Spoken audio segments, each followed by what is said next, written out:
Hello, everybody. My name is Phoenix, and I am once again here to talk to you about Forsaken and returning to our usual scheduled long-form discussion content.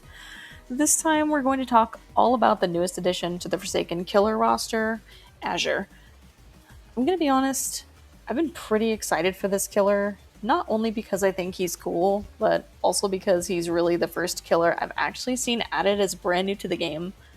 I wanted to have this video out pretty quick after his release, before the hype fully died down, but I just had other things going on that meant I couldn't just grind the killer and put this video together. Either way, I want this video to serve as a sort of full deep dive of the character's gameplay, but on a basic level, but mostly on the character's lore, my thoughts and feelings on Azure as a whole. Without further ado, let's get right into the discussion. So, full disclosure, most of this information was pulled straight from the wiki page or from the actual in-game information page. Although health doesn't really matter, Azure is a killer with 1,500 maximum HP, a run speed of 27.25, and a walk speed of 9.25 in his base form. This makes him almost as slow as John Doe, who shares the same sprint speed and is very reliant on using his abilities to catch up to survivors and have any sort of presence or pressure, also similar to John. Azure's background as a botanist really shines through with his abilities being flowers that he can plant around the map. His first ability being the Seeker Bulb that acts as a sort of sentry turret. It will fire projectiles at any survivor that sprints or uses abilities within its radius. The plants detect sound, which means that any activity that's not walking, basically. If a projectile hits a survivor, it will deal 4 damage and apply a stack of Atropa. Azure can have 3 of these bulbs on the map at any given time, and if he places a new one down, it will replace the first one he put down, sort of like digital footprints, in the sense that it'll replace them in the order that you set them down. His second ability is Stigmatize, where he will summon a large vine from the ground, and after a brief windup of 1.2 seconds, this plant will grab any survivor that sprints or uses abilities in its radius. However, the plant can be juked to avoid being grabbed. If a survivor is grabbed, they are snared in place for 5 seconds or until they take more than 10 damage. If Azure hits someone snared by a plant, they will immediately be released. Upon being released, survivors gain speed 2 for 1 second. After the plant has successfully snared a survivor, or if someone baits the grab, it will go into a sort of withering state and will be in a cooldown mode for 6.5 seconds before it can be activated again. Both the Seeker Bulbs and Stigmatized Vines have a passive effect. They can actively be disabled by survivors if they approach the plant slowly and complete a sort of skill check minigame. However, they have a blooming state when they're first placed that means they cannot be disabled by the survivors. The Stigmatized Vines will also attempt to snare any survivor within its radius, whether they are making noise, sprinting, or using abilities, or not. Seeker Bulbs also have a faster firing rate while they are in bloom. The blooming state lasts for 40 seconds. After the blooming state is over, if a survivor successfully disables one of the plants, they will enter a withered state and remain inactive for 30 seconds. Once the withered state ends, the plants will return into a blooming state, and the cycle repeats all over again.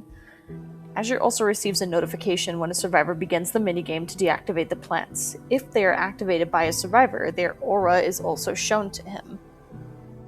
It should be stated that the biggest benefit of his plants, other than their own individual strengths of being a mini turret and a glue trap, is that they both apply Atropa, which is a unique status effect to Azure and how he fills his oblation meter. Atropa highlights the survivor's aura to the killer, and the darker it is, the more stacks of Atropa they currently have. If Azure successfully M1s a survivor while they are affected by Atropa, it will fill his oblation meter. The more stacks of Atropa on the survivor, the more oblation he receives after a successful M1. For every stack of Atropa the survivor has currently, Azure's M1 will also deal 1 extra damage. Seeker Bulbs will apply 1 stack of Atropa on a successful hit, and Stigmatized Vines will apply 3 stacks automatically on a successful snare. Once Azure's oblation meter is filled, it grants him access to his final ability, being the Golem. The Golem is a huge hulking beast that once summoned remains active for 45 seconds, and the lifetime of it is paused while not actively being controlled. Azure can choose to leave the golem and go back to his own body, with the swap having a short cooldown of 2.5 seconds. And the golem will remain where he left it, leading to some very fun, interesting mind games where you can position yourself and the golem to sandwich the survivor into an area. The golem has its own stamina meter, which is capped at 60 and is completely independent of Azure's own stamina meter. The golem cannot be stunned and also reduces the duration of negative status effects by 50%, basically Hellforged Will on crack. Instead of becoming stunned, if a stun ability is used on the golem, it will receive slowness 2 for 3 seconds and also helpless for 3 seconds. It comes with 2 abilities, the first being Blooming, which is essentially just a slam that has about a 20-ish stud radius in front of the killer. The closer to the center the survivor is, the more damage the slam will do, up to 36 damage. It also ragdolls the survivor for a brief second if they are successfully struck. So sometimes you'll get these pretty funny interactions where you'll be using the Bloom ability and a survivor gets ragdolled into one of the plants. It can definitely be pretty goofy at times, and maybe even a little bit oppressive. The second ability that the golem has is called Unearthing, where it will stomp the ground and release a shockwave that travels out in front of it. Survivors that are struck by it will take 15 damage, ragdoll, and they can also be carried along with the shockwave. It'll also leave a fissure on the ground that lasts for 8 seconds. If a survivor walks through it, it slows their movement speed by 70%, making it both a ranged attack as well as a sort of budget John Doe wall if you can cut survivors off with it. Aside from the golem and the plants, Azure also has the ability in Strangle, which is essentially a grab ability. Azure is unable to sprint once the ability is activated, and after a 1-second windup, he will shoot his tentacles forward. If they successfully connect with a survivor, he will yoink them back to his position and carry them over his head, after which they can be thrown. I think people very quickly figured out that this ability synergizes very well with his plants, because you could just throw them into a sentry bulb or stigmatized vine, and there really isn't anything a survivor can do about it unless they have a sentinel nearby who can stun Azure out of the grab. Take it right. Fuck! This shit sucks, man. And Strangle can also be cancelled early by Azure and will have a shortened cooldown of about 5 seconds. Landing a hit on the survivor automatically does 10 damage, and throwing them into the floor or wall does another 5 damage. You can throw the survivor straight up in the air if you don't have a plant close by, and they will ragdoll for a brief second. There are some downsides to this ability, however. Probably the biggest and most frustrating downside is that Azure has no stun immunity while he is in the animation to aim at survivors, making him very, very vulnerable to stuns, which will cancel the ability. The second downside being, after throwing a survivor, Azure is inflicted with Helpless for 2 seconds afterwards. The closer Azure throws the survivor to him, the longer the duration of the Helpless, and depending on how close they land, he's also afflicted with slowness 2 for 2 seconds after the toss. Azure also has his stamina regeneration reduced by 75% while using this ability. Azure is, at least in my opinion, the only killer on the roster that has a heavy setup playstyle. He's a character whose game plan revolves entirely on setting up his plants around the map in a way that gets him the most value. Sure, John Doe also has to go around and set up his digital footprints, but it's not John's entire kit and not his entire arsenal. Azure really only has setup options, making him what I'd consider to be a true trapper or an area denial and map control killer. His setup is the only way to successfully gain access to his X-Factor ability, being the Golem, and his only other ability, being the Grab, just synergizes well with his plants. I would say his bread and butter, aka the skill floor, and the most basic skill set of the character would have to be learning the best places to use your plants. I feel like he shares a lot of similarities with Skull Merchant from Dead by Daylight in this regard, in the sense that Azure needs to have his zone on lockdown with his abilities, and he will want to corral survivors into them to give him the best possible advantage and chase. Playing him certainly makes my Singularity brain happy too. Singularity's kit was quite versatile with his biopods, where you could set up a web of cameras and corral survivors into it, or you could take on a more active playstyle and place biopods on the fly in the middle of chase, which was by far his most fun and aggressive playstyle. Or alternatively, you could set up what I called high traffic biopods by placing key cameras in high traffic areas that survivors were very likely to path to in or out of chase.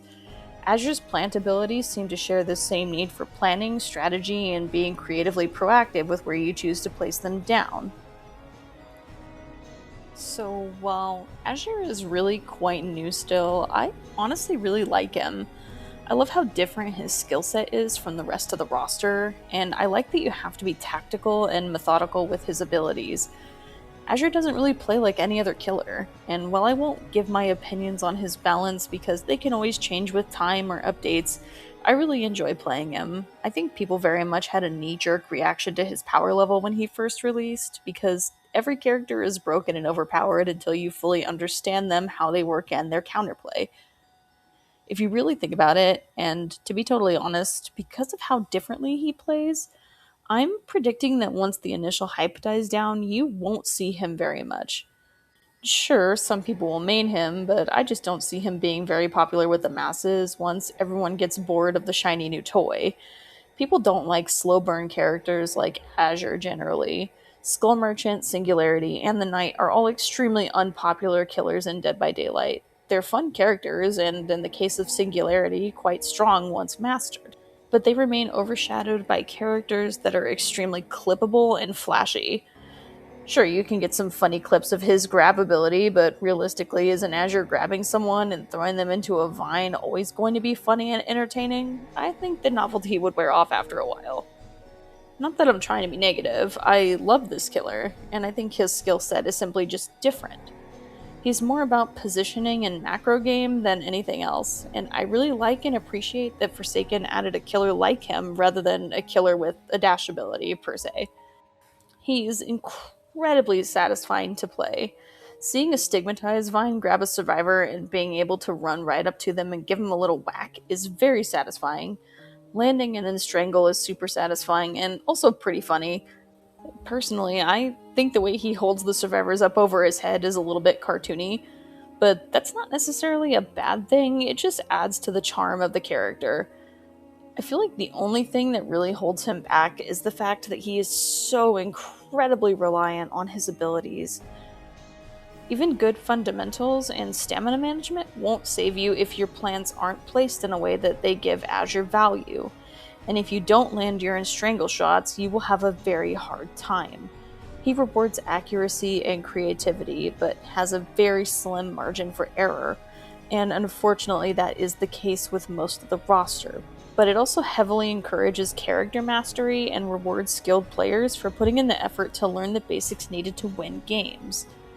The more I play him, and the more the survivors I go against seem to understand how to deal with Azure, the more I'm really starting to believe he's actually not very strong. Make no mistake, not very strong doesn't automatically mean unplayable dog shit. It just means that the character requires more effort and willpower to perform at the same level as top tier killers.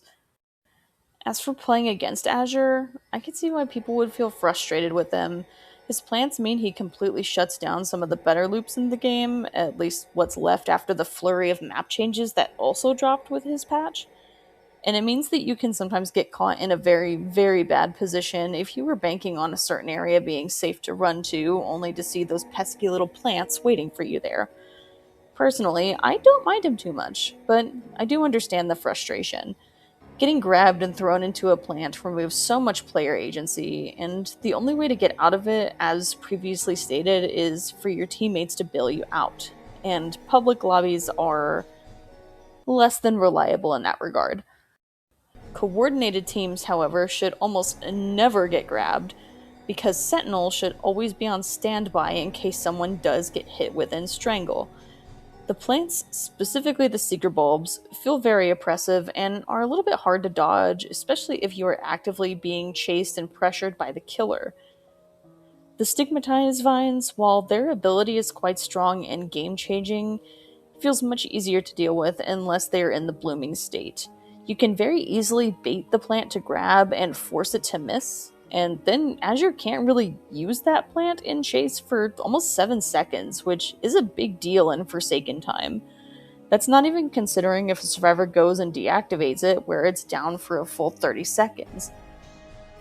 I think one of the bigger frustration points with playing Azure is the lack of ability to recall or pick up the flowers. I feel like he should be able to pick them up again and pocket the charge so he can move his setup around the map where needed. Sure, you can just put down a plant wherever you want at the cost of replacing the first one you put down, but what if I like where the first plant is, but want to replace the second plant that I may have used in chase? It just causes some level of clunkiness, and I feel like a setup killer needs the flexibility to be able to place his setup how he wants without the limitations of having to get rid of ones he may need to keep in place. This feels especially true for a game like Forsaken, where time is so limited that you may just not have the spare second to run all around and replace the plant you really wanted or needed to have. And then there's Azure's absolute lack of a tracking ability.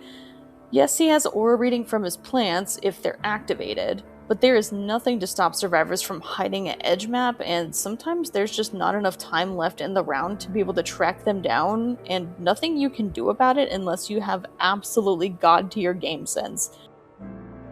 With all that criticism out of the way, I really like this killer despite his flaws. I love the different style of gameplay he's brought to Forsaken. I love being able to think strategically about the power, and I think that the problems that are there are very fixable. Azure has a lot of knobs that can be turned and numbers that can be adjusted. I do think he's a wonderful addition to the roster and just needs a little bit of tweaking to be a very well thought out killer. Now, with that long-winded gameplay discussion out of the way, we can get into the really fun discussion of Azure's lore. Azure's lore is something that I have been very excited to talk about. I started writing this script weeks ago in preparation for his release, and I find that there's some irony in that because of how much disdain I have for Two Time, but only from a gameplay standpoint. I can still appreciate the lore of both Two Time and Azure. There may be some upsetting themes discussed in this section revolving religious and emotional abuse, so if you're uncomfortable with this topic, I would encourage you to skip this section. Just a fair warning. While the real names of these characters have been revealed by the Forsaken developers, I'm going to refrain from using Two Times out of respect.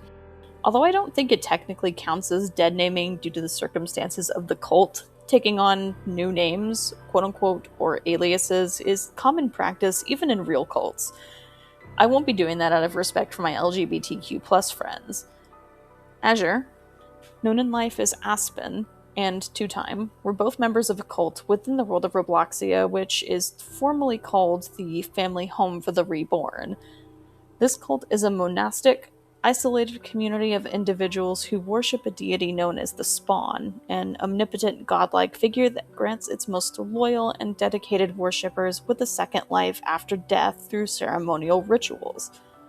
The members of this cult isolate themselves in a rural village that they inhabit, and assuming the map that was added with this update is accurate for the village, everything in their lives revolve around the worship of this Spawn deity. Huge, extravagant chapels have been built for worship, the symbol of Spawn is everywhere, and it has been referred to as a paradise. In the notes made by investigator Iris, the village seems very old, with many of the structures crumbling apart and the villagers actively working to repair them, implying this place has existed for a very long time. A very important detail that I'm going to mention early on is that the Spawn is not a real deity. Not within Roblox, and not within real life either. It's been revealed that everything that happens, everything that comes to be on behalf of the Spawn is all for nothing because the being does not exist, and the worshippers are actually following a false god. Aspen and Two Time both lived as disciples of this being, and were very close to each other. Very close. And they were roommates. Two Time and Azure shared many study sessions together, meeting up outside of the village in the Field of Flowers to be together on multiple witnessed occasions, as noted in the journal entries by Iris. They are, or rather, they were, romantically involved during their time in the Reborn. It's also heavily implied that Azure did not have the best start in life, that he found the cult by fleeing from his abusive and neglectful father. Whether he immediately joined the cult after fleeing, or integrated into the cult much later on, is unknown, but one way or the other, he found solace in Two Time after a bad childhood. Most of the lore comes from these journal entries made by Iris, who was investigating disappearances in the woods when she stumbled upon the village and set up an outpost to study them, suspecting that they may possibly be linked to the disappearances. Her notes detail the village as being extremely closed off, with only a cart leaving and entering the walls, presumably the main source of how the Reborn get their supplies, and one individual whose main task is gathering firewood. We learn that this individual is two-time, and this seems to be their dedicated job for the village. The village also has a greenhouse, or a nursery, where Aspen is noted to spend most of his time as the village herbalist and primary healer for the Reborn, assisting those who were in need or ill. There is another individual listed in the report, which we learn to be Elder Amara, who acts as the chief and leader of the village, holding sermons where he presumably preaches about their religion, speaking to the younger generation of the village, and generally overseeing the day-to-day activities of its members. It is stated that Two-Time often hovers around Amara, and that they seem to share a sort of parent and child relationship. However, this is also noted to be very one-sided. The elder will often look past Two-Time and does not share the same attachment to them as they do to him. Two-Time often tries to engage with Amara, only to be brushed aside in favor of other villagers. It also seems like Two-Time is sort of the social outcast of the village. They're often looked past and ignored by the other villagers as well, and don't seem to share a connection with any of the members outside of Aspen, the village black sheep, so to speak. The villagers are kept under strict rules from what Iris notes, that the elders will hold sermons, and afterwards all members are expected to go home under a strict curfew. Iris manages to get her hands on a notebook that one of the villagers had dropped outside of the walls. She takes it and finds out multiple things about their religion. She seems almost offended at the context of the notes, and that the worship of Spawn is a mockery to the real foundations of Roblox, and also makes sure to note that the sermons and teachings of the elders are very much fear-mongering and scare tactics, both of which are common methods of control, even in real-life cults. The Reborn are taught to fear everything outside the village walls. Anything that takes place outside of their village is blasphemous and wrong. While harmless on the surface, this cult has some pretty dark secrets within itself. Elder Amara is seen multiple times going into a sort of basement behind the church after curfew, when no one is watching, taking care to make sure no one sees him doing so.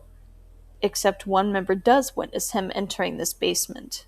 Aspen is always watching from the windows of the greenhouse, watching Two-Time, watching Amara, and in interactions with Two-Time mentions leaving the village with them. It seems Aspen does not share the same loyalty to the Spawn as the rest of its members, questions their religion, has dreams of leaving, and from what I gather, only remains in this environment to stay with Two-Time. Aspen seems suspicious of the Elder from the very start.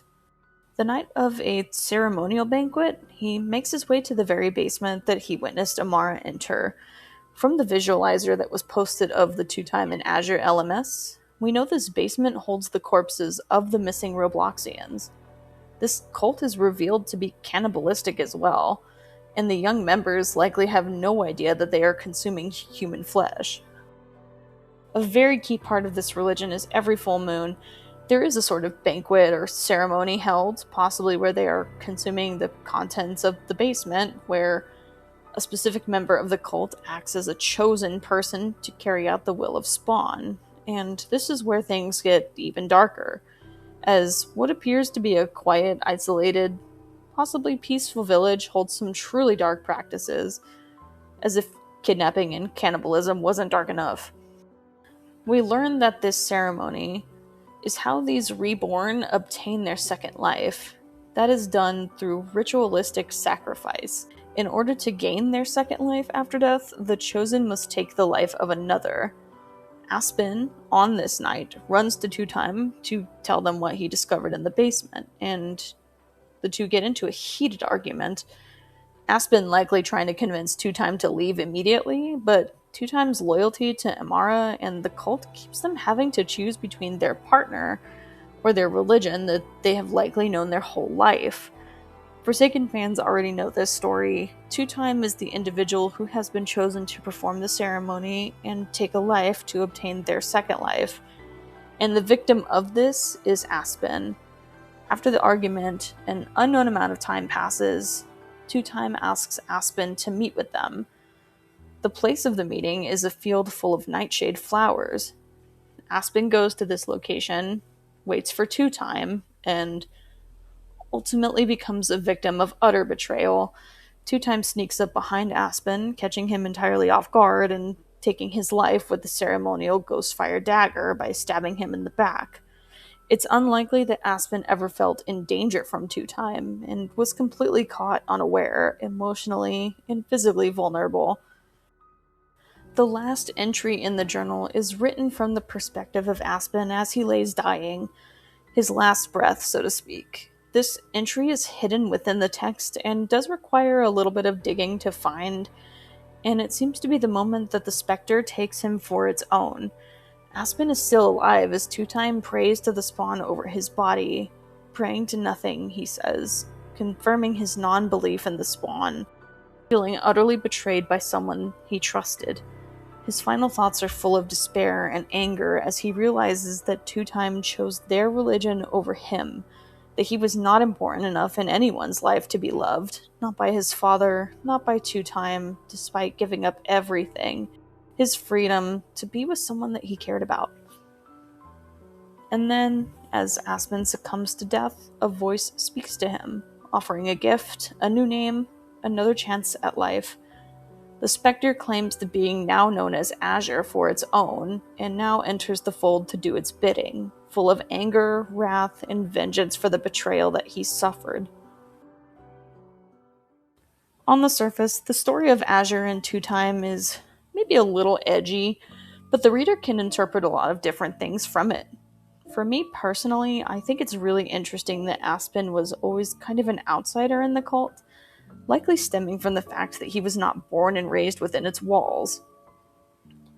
While he did hold a very important position within the Reborn, he was clearly very suspicious of Amara, to the point of wanting to leave, and in his final words, he seems to know that the spawn is not a real being and holds no loyalty or belief in it.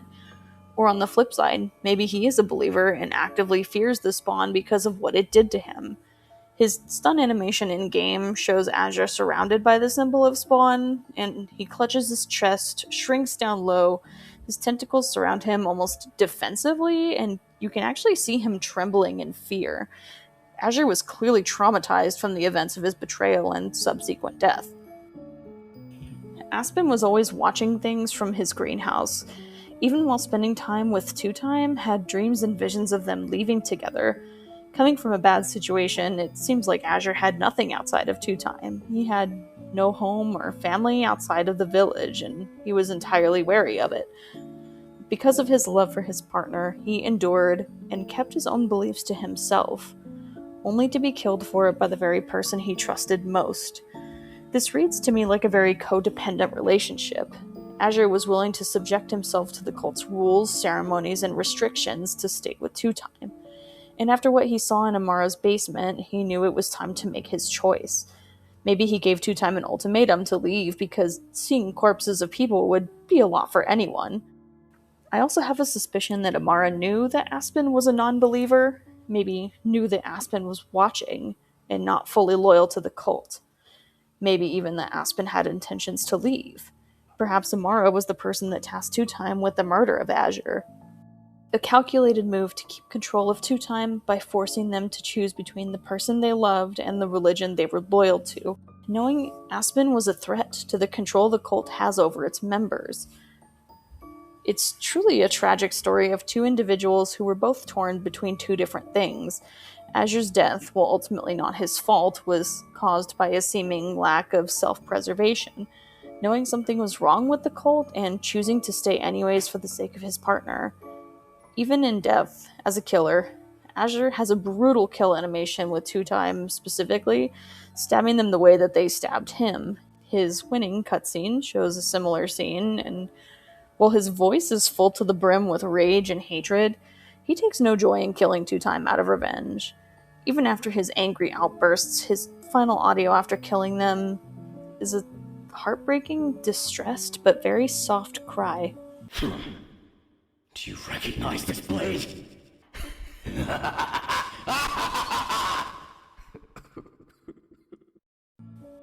I think Azure actually has quite a lot of personality within Forsaken itself. Not just within his voice lines and animations, but there is also a loading screen you can get when you enter the game, which shows Azure letting Cool Kid swing on one of his vines.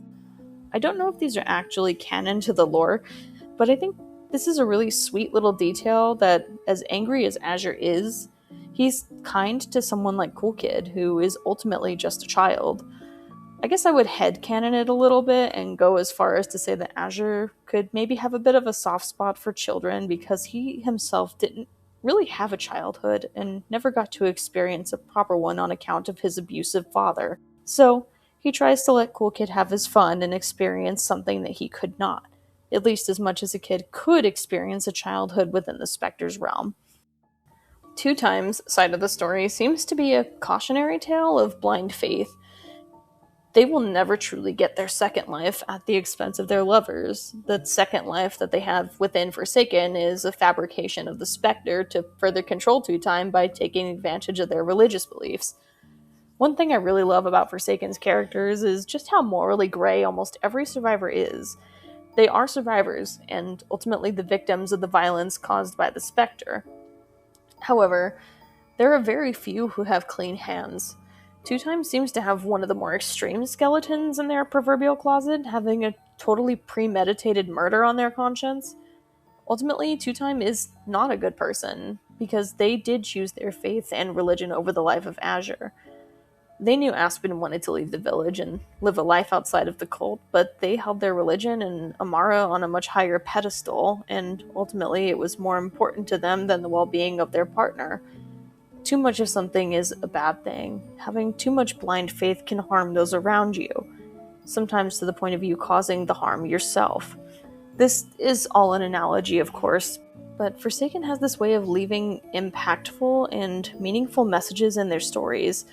While they are extreme for the sake of storytelling and character building, there are real-life messages that we can take away from them, like with Sixer's lore being an allegory for substance abuse, for example. In a way, you can understand and sympathize with Azure. His life was never easy from start to finish, and so many people can probably relate to that. Many of us have felt betrayal by those we loved, been stabbed in the back, so to speak, lied to, maybe felt worthless and unlovable because someone we cared about hurt us so deeply. This is all rhetorical, and we are still alive to tell the tale. Azure's story is one that seems relatable, and I'm sure I'm not the only person who feels that way. I love this story. It's a punch in the gut when you read between the lines. While a lot of this is my own interpretation, others have made their own take on what they think happened. One of them happens to be another Roblox game that you can actually play out. I want to talk about this short little fan game that you can find on Roblox. Stab in Azure is not necessarily a canon telling of the story, it's a fan-made recreation of the events leading up to Two Times ceremony, where they're tasked with killing Azure as a sacrifice to the Spawn to achieve their second life. Honestly, I really love this little game. On the surface, it fronts as a cozy game, somewhat reminiscent of something like Animal Crossing, Legend of Zelda, very Nintendo-coded. It may not be 100% accurate, but it is a fantastic imagining of what might have transpired in the village of Spawn cultists.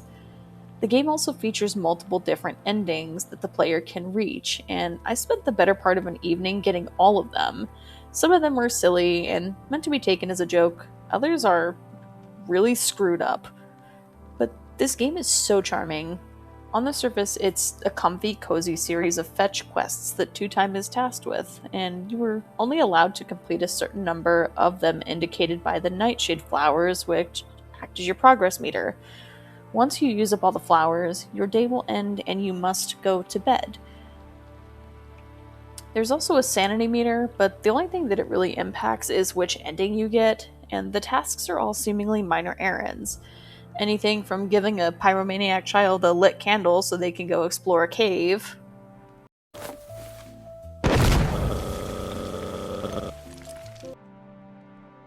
Yeah, that ends well. Or bringing your boyfriend flowers. There are a variety of people to talk to and tasks to complete. The game does start off with a somewhat ominous tone. Two Time is unable to sleep, troubled by something. They seek the comfort of Azure to ease their mind.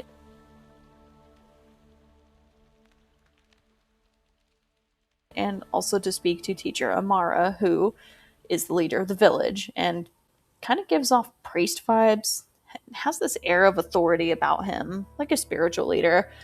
He sees Two Time as visibly troubled and upset, understanding this is likely caused by their upcoming ceremony, and tells them that these feelings are perfectly normal, easing some of their tension and affirming their concerns. This is where things get strange. Teacher Amara seems to be kind and empathetic.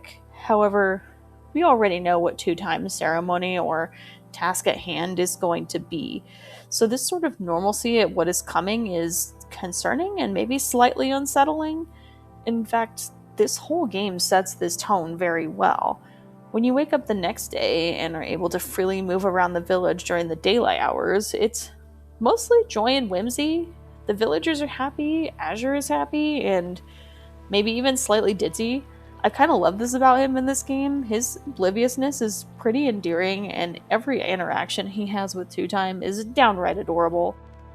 The village itself is calm and tranquil. You can even freely leave the walls of the village to explore the forest outside.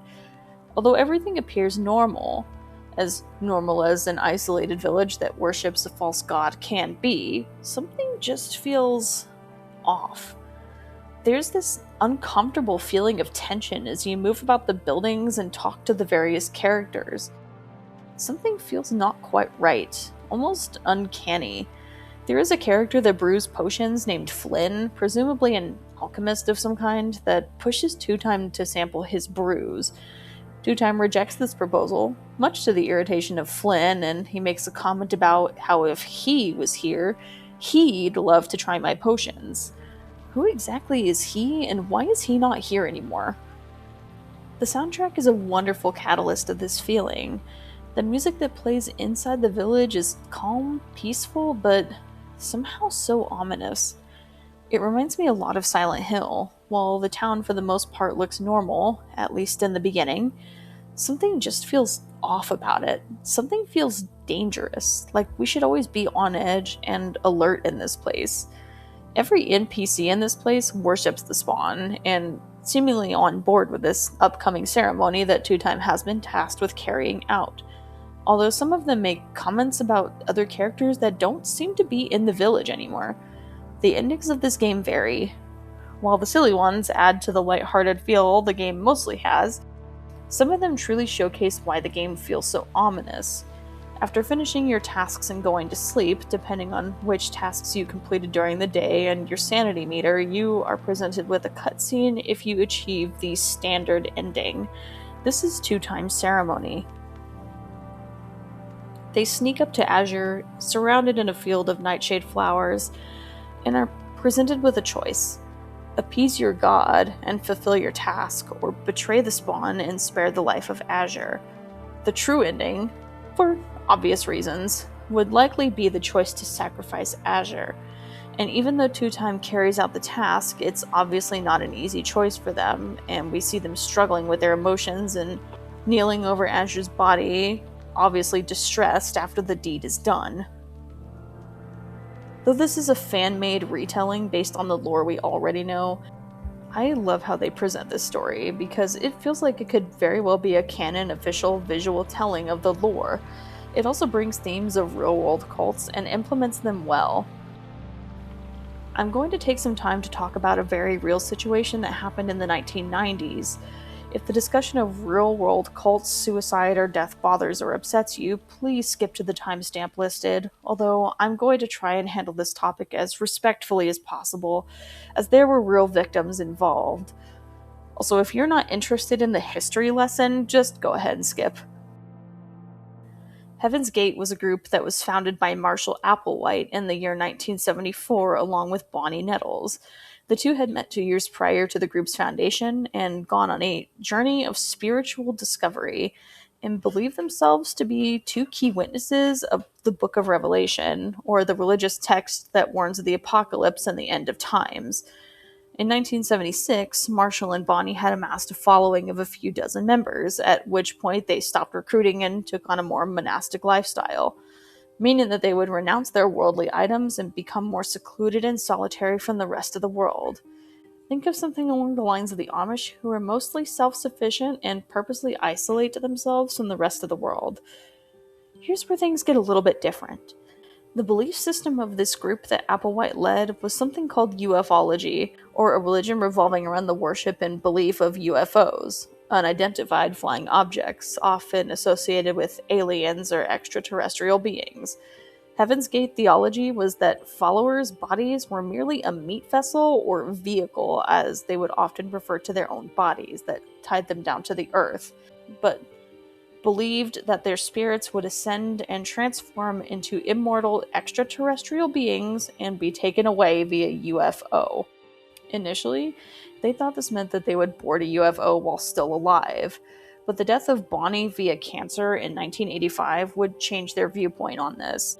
They came to believe that their souls would transform to this next stage of life after their death, and that they had to shed the vehicles containing their souls in order to ascend. Applewhite had convinced a group of almost 40 people to leave behind their worldly possessions, their friends, their families, their jobs, even their gender to pursue their next level in life. The most extreme and famous event from Heaven's Gate was the mass suicide of every single member. In 1996, the group rented a large mansion in Rancho Santa Fe, California. And all of this coincided with the approach of the Hale-Bopp comet, which they believed was a sign of the extraterrestrial beings they worshipped, and that it was their opportunity to leave the Earth behind and ascend. In 1997, the group prepared for a ritualistic suicide, including the videotaping of farewell tapes that can actually be found and viewed right here on YouTube. There is something so disturbing about watching these tapes because these people do not look like or speak like they're about to take their own lives. They're happy, they're cheerful, excited even to reach the next stage of life. Without getting emotional, how good I feel about what I'm doing and how good I feel about being here and being given this opportunity to go to the next level. Just the opportunity is the gift is just it's overwhelming. Between March 22nd through March 23rd, 1997, when the Hale-Bopp comet was closest to the Earth, the members began consuming lethal doses of phenobarbital, a heavy sedative mixed with applesauce or pudding, along with large amounts of vodka, and to finish off, they would tie a plastic bag over their head to asphyxiate themselves.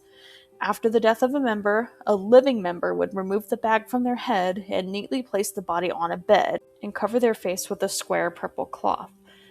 All 39 bodies would be discovered by the police on March 26th after an anonymous tip from a caller. I know that was a bit of a heavy topic, and I do apologize. I do feel like video game stories draw a lot of inspiration from real history and real historical events, and extreme historical events are important to analyze and learn from. I did try to be as careful as possible when talking about this subject, and I truly did not want to offend or upset anybody with this subject matter. So, to bring this back to video games a little bit, how does a single person convince 30 or 40 other people to commit suicide to pursue ascension by a UFO? How does a cult leader convince its members to do asinine and insane tasks that they would otherwise not do, like murder the people they're closest to? Cult leaders aren't leaders because they're stupid. They are masters of manipulation, coercion, and are very skilled at exerting a level of control of their people, even if the members don't openly feel or realize that they are being controlled. Teacher Amara in Stab in Azure presents as a wise, caring, and understanding person. The members of the Cult of Spawn respect him and take his word as law.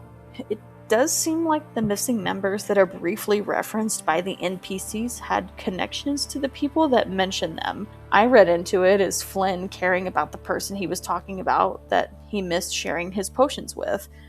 And it could be inferred using the context clues that his ritual was to take the life of this person to obtain his second life. Same thing with the grumpy gatekeeper, who very briefly mentions another character that doesn't seem to be in the village anymore. And it's such a fleeting comment that I actually missed it on my first playthrough and didn't catch onto it until I played through the game again. Maybe the reason he's so grumpy is because he was given the same task to sacrifice someone he cared about. There is some questions I have about whether Amara actually believes that the spawn is real, and he believes he's a faithful follower and leader figure for the younger generation of the cult, or if Teacher Amara is the one exerting control by weaponizing the faith of the cult and manipulating and controlling the village under the guise of a caring mentor, and thus indoctrinating them to follow the rules and ceremonies. Unfortunately, there isn't much information about Amara. He doesn't even really pop up on the official wiki, and on the fandom wiki, there is a brief history that he was going to be a stand-in for Azure when the original creator of the character had left the developer team. And when that developer returned, Amara was scrapped, and Azure was, again, the killer that was going to be implemented instead. Amara may have been scrapped as a killer, but does exist in the canon lore as Two-Time and Azure's mentor. It could be up in the air whether he is a cunning manipulator that is indoctrinating a group of followers to kill those closest to them in order to maintain control over them, or a delusional follower with great influence who is blindly following the words of a fake god. I feel like the visualizer that revealed Two-Time and Azure's Last Man Standing theme and Azure's release date also backs up my theory. There is the implication that Amara knows exactly what he is doing, as one of the endings in Stab in Azure, called Traitor, is reached by completing a very specific task where you are gifted a white flower by one of the villagers after you complete it. You can give this flower to Azure and place it on his hat in this adorable little interaction, and then once the task is complete, go to sleep and end the day. You are presented with the same standard cutscene. However, this time you are not given a choice, and Two-Time will immediately warn Azure that his life is in danger, will tell him to leave the village, much to the emotional turmoil of Two-Time. Azure flees, and Two-Time is then confronted by Teacher Amara, and I'll just let the scene play out. I think it speaks for itself.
Again, none of this game is canon, especially now that the actual chapter has been released.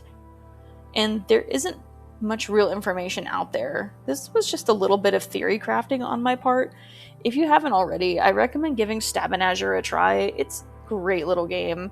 And now that the real thing has been revealed, it's really cool to see how close some of these ideas actually were from this developer. Now that we've discussed the gameplay, the lore, some real-life parallels, and even a spin-off game, we can discuss the more cosmetic side of Azure and Forsaken. I'm just gonna say this straight up, he has brought some of my favorite music to the game so far.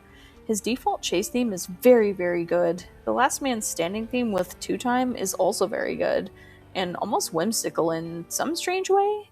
When I first heard the early versions of Azure's default chase theme, it almost felt like something out of the Kingdom Hearts soundtrack. And now that the final version is in-game, it doesn't have that same sound, but the way it starts with the harsh stingers and strings, evolving into a more orchestral melody, is such a creative take on a backing track for being chased by an angry, vengeful spirit. It's like how Dead by Daylight gave Wesker an entire orchestra for his chase theme. I really, really enjoy it.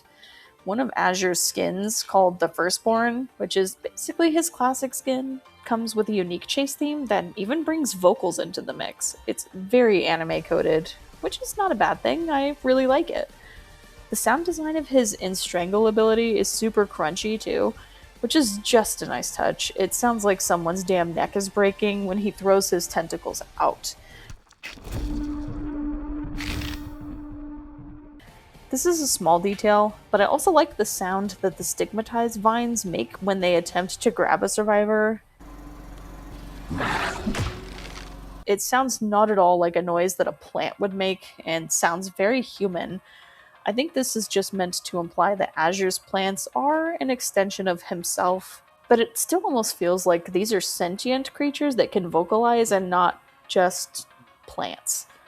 They almost sound angry when they lash out at someone, and it's just a neat little detail that I appreciate. That brings me to Azure's voice lines. They are phenomenal. His voice actor did an incredible job and really brings the tone of someone who is angry and pissed off at life, basically. I also really like how when Azure summons the golem, there's a sort of muffled voice filter, like he's actually inside the beast. And he just sounds so damn angry when you hear the summon voice lines.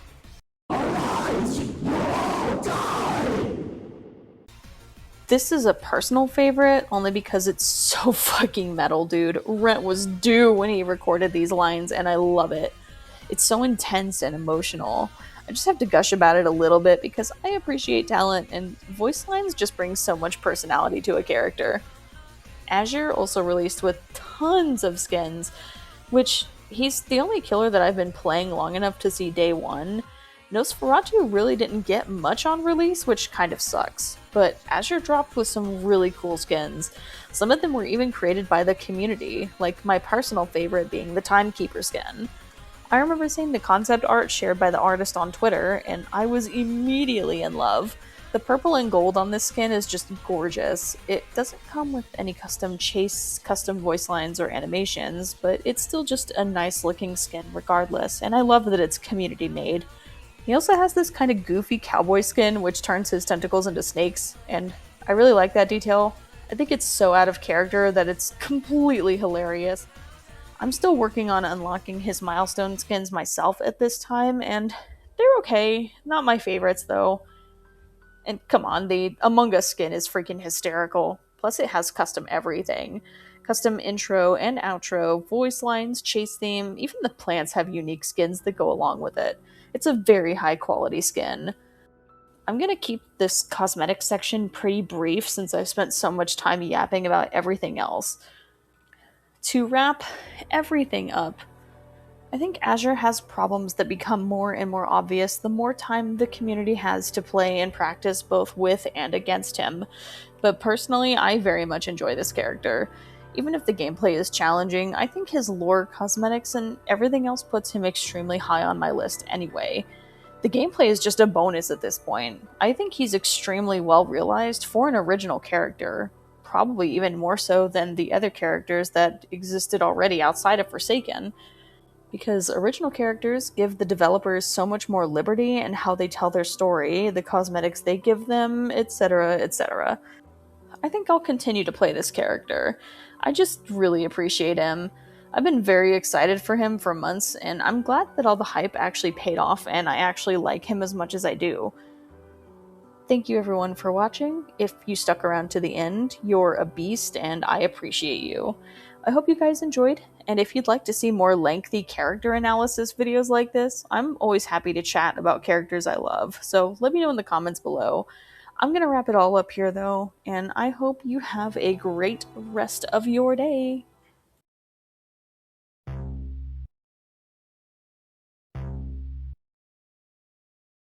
On a basic level, completely independent of Azure's own stamina meter. These cats, man. The music that plays inside the village is calm, peaceful. Their belief system of this group that Applewhite led,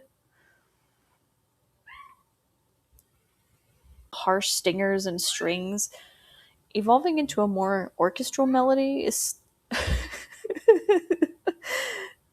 And he just sounds so damn angry when you hear the summon voice lines.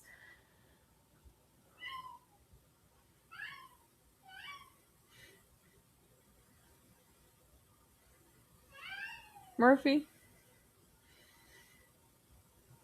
You done? Which is just a nice touch. It sounds like someone's damn neck is breaking.